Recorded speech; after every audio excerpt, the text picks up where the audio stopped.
You know, earlier today, you put me on the spot because I didn't know any safe places in our building for tornado warnings. But this is a very good point because I'm pretty sure my apartment complex doesn't have a shelter. So what do you advise for those apartment people and yourself? We both live in apartments. Like, do you guys have one?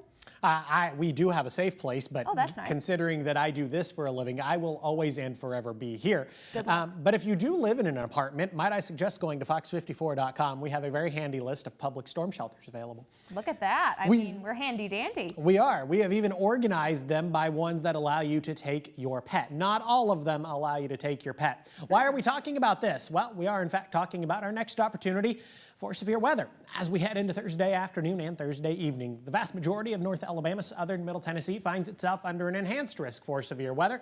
Now, we do have a couple of exclusions: far northeast Alabama, Jackson, DeKalb, and Marshall counties. They find themselves under a slight risk for severe weather. Why the distinction? It does look like as storms move west to east, they are going to weaken. Certainly some good news there for our friends across far northeast Alabama.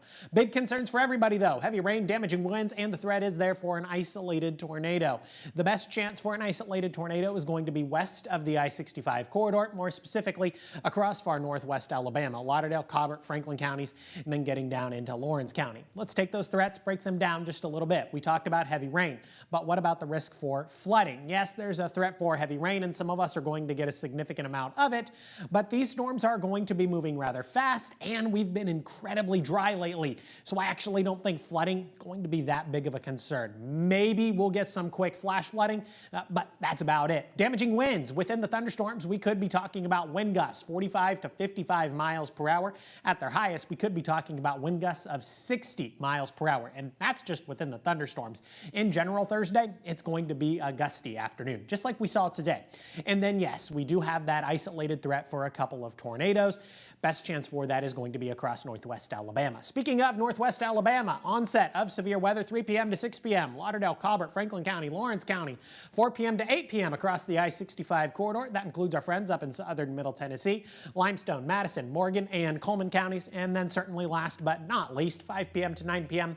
across northeast Alabama, Jackson, DeKalb, and Marshall County. So here's Futurecast to play all this out for you. We get to the morning commute on Thursday. A fair amount of cloud cover across the Tennessee Valley, but maybe we do see a couple of breaks in the cloud cover. We get to enjoy a little bit of morning sun. That's not necessarily a good thing. If we see some morning sunshine, that would allow our atmosphere to destabilize just a little bit.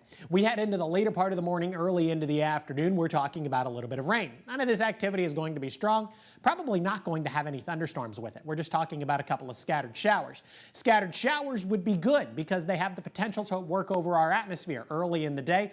That could limit our opportunity for severe weather as we head into the afternoon. Speaking of, by the time we get to 4 or 5 o'clock, scattered showers and thunderstorms now beginning to move into northwest Alabama.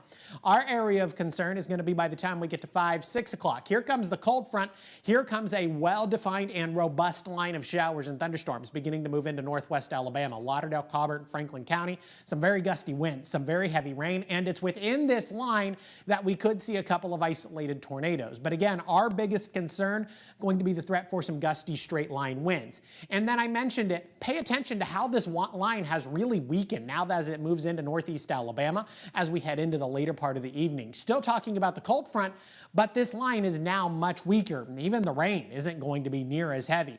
We get the early part of the overnight. Now many of us are dry across the Tennessee Valley. We maintain a fair amount of the cloud cover, at least through Friday morning. But then we get to the lunch hour and it looks like a lot of that cloud cover is even going to move out of North Alabama, southern Middle Tennessee.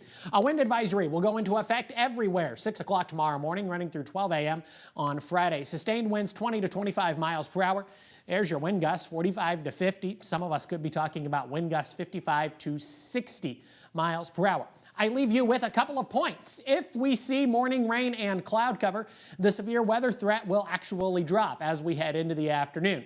The tornado threat is greatest west of the I-65 corridor, and then windy conditions are going to persist outside of the threat for severe weather across the Tennessee Valley. Have a good look at the next 7 days. 45 for your Friday, 53 on Saturday, 63 on Sunday. Enjoy the weekend while you can. Healthy opportunities for rain as we head into Monday, Tuesday, and Wednesday of next week. That's all I got for you this evening. Here's what's coming up in sports.